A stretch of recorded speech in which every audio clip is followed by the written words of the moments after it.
Bendito seja o nome deste Deus maravilhoso chamado Jesus Cristo. Estava me lembrando de uma história, inclusive eu a coloquei no preâmbulo de um dos meus livros. E essa história ela falava a respeito de algumas crianças que eram cegas.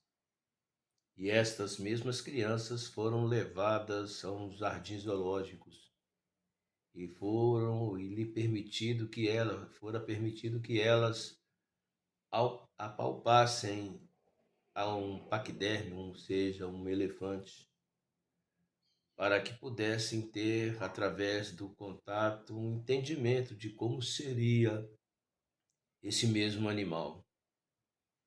E por isso cada uma tocou em uma parte diferente, porquanto tiveram pensamentos divergentes.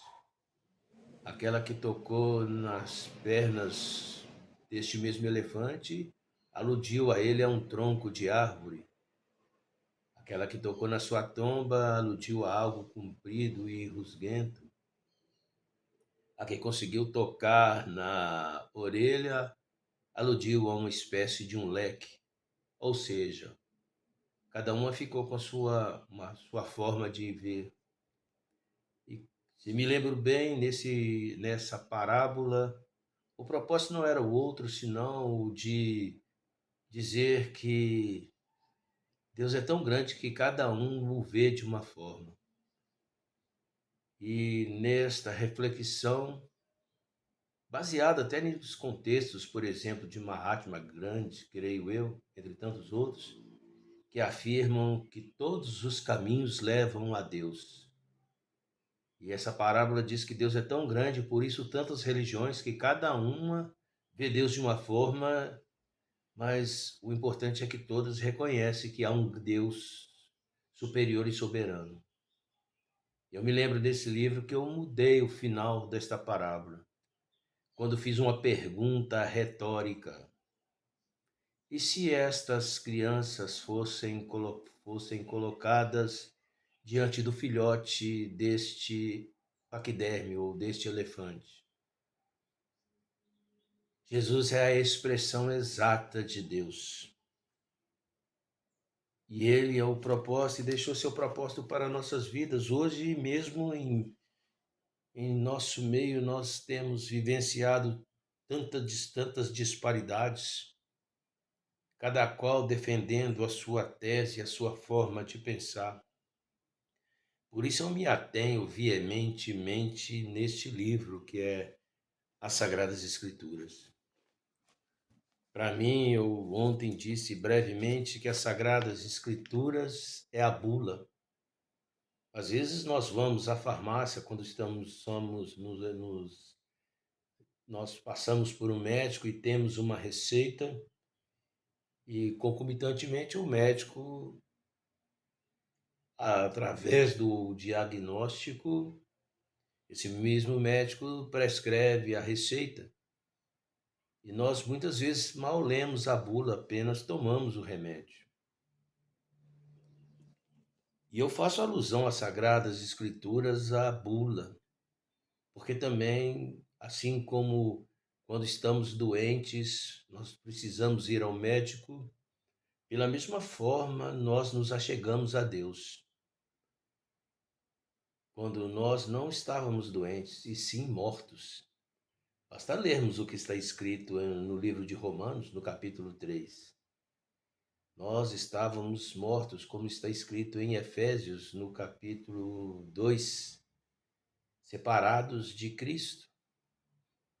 Em Romanos diz que todos pecaram porquanto destituídos da glória estão, que o salário do pecado é a morte. Então nós, encontrados pela graça de Deus, passamos a ter esperança de vida eterna. E entre as minhas analogias, entre elas, primeiro tendo a Bíblia como uma bula. Porque como nós podemos ler no livro no livro de Ezequiel, capítulo 36, 26, testifica que Deus arrancaria de nosso peito o coração de pedra e colocaria em nós um coração de carne, para que nós pudéssemos guardar os seus estatutos, e isso se confirma no livro de Hebreus. Todavia, infelizmente, por causa da vil, débil natureza humana amaldiçoada desde o primeiro, porque somos filhos da ira, ainda que resgatados por Deus, nós trazemos em nós a natureza terrível adâmica. E com certeza ela rejeita o nosso coração. Então eu faço uma outra analogia quando falo que as Sagradas Escrituras é o remédio que combate a rejeição que a nossa natureza tem pelo nosso novo coração transformado. Porque a carne luta contra o corpo, contra as coisas de Deus. As obras da carne, do livro de Gálatas nós lemos isso, que testifica que a carne milita contra o espírito e o espírito milita contra a carne. Fala das obras da carne, que é a lascívia, a prostituição, e vai por aí afora, entre tantos outros pecados. Mas também fala do fruto do Espírito Santo e suas virtudes. E quando nós alimentamos desse remédio, aí sim, nós passamos a nutrir do fruto do Espírito Santo e com isso produzir as virtudes, que é a benignidade, bondade, justiça, temperança, fé, e vai por aí afora. Também costumo afirmar que a Bíblia é descritiva, que a Bíblia é profilática, porquanto ela nos traz a prescrição do que nós devemos fazer quando nós buscamos nas Sagradas Escrituras o alimento diário contra as intempéries. Infelizmente, não são poucos aqueles que pegam as Sagradas Escrituras e a interpretam a bel prazer, quando na verdade ela tem que ser interpretada, inserida, assimilada em nossos corações, não por nossa capacidade, porque o homem natural não conhece as coisas de Deus, mas o homem espiritual, esse sim, quando nós nos tornamos espirituais, nós buscamos em Deus o discernimento, o entendimento, para lermos as Sagradas Escrituras, não segundo a nossa vã filosofia. Por isso é que eu volto a repetir que a Bíblia é prescritiva, é profilática. Porque a partir do momento que nós recebemos o que aqui está escrito, sem desviar para a esquerda ou para a direita, nessa baila, infelizmente, muitos tentam, através do relativismo, deturpar os conceitos das Sagradas Escrituras com tantas verdades que são pluralísticas.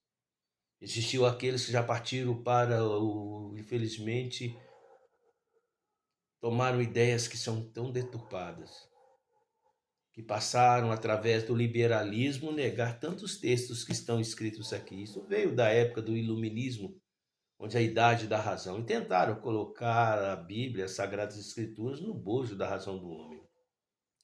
Outro dia eu vi um pregador, infelizmente, defendendo a homoafetividade. A questão aqui até não é tanto essa, ele falando sobre cernocoital, malacói, enfim.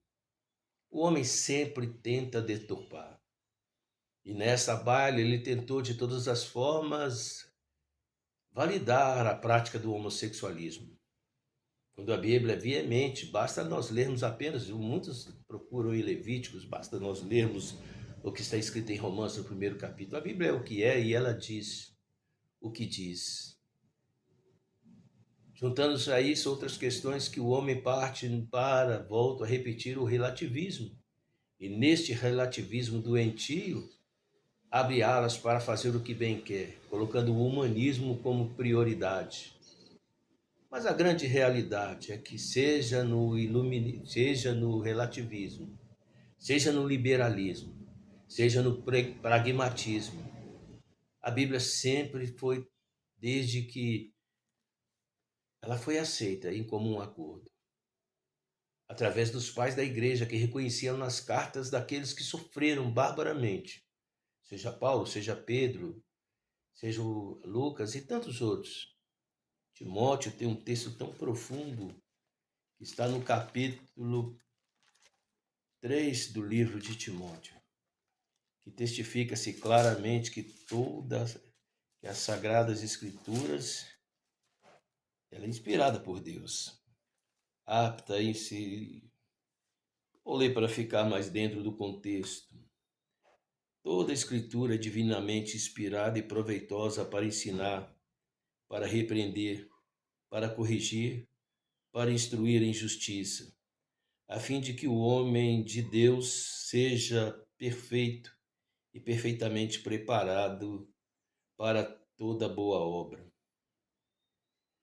Segundo Timóteo 3:16 e 17. Para terminar, eu começo com aquilo que eu disse ontem.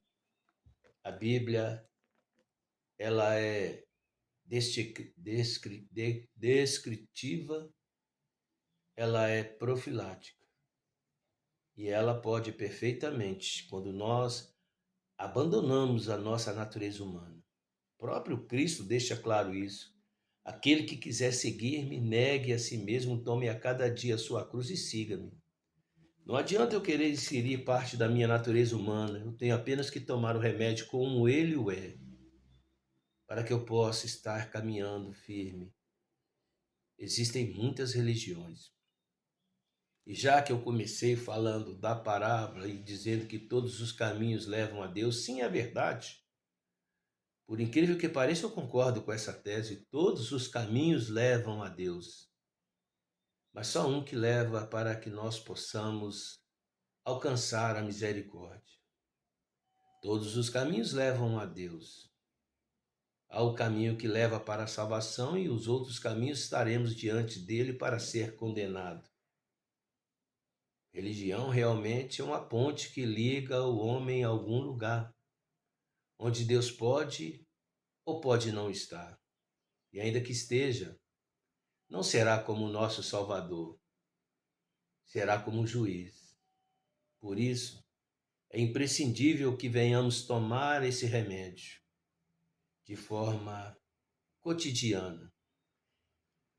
Por isso, esse livro é a base de sustentação, sem relativismos, sem pragmatismos, sem liberalismos ou qualquer outro tipo de ismos, sem humanismo, mas com temor ao Senhor, esse Deus Salvador.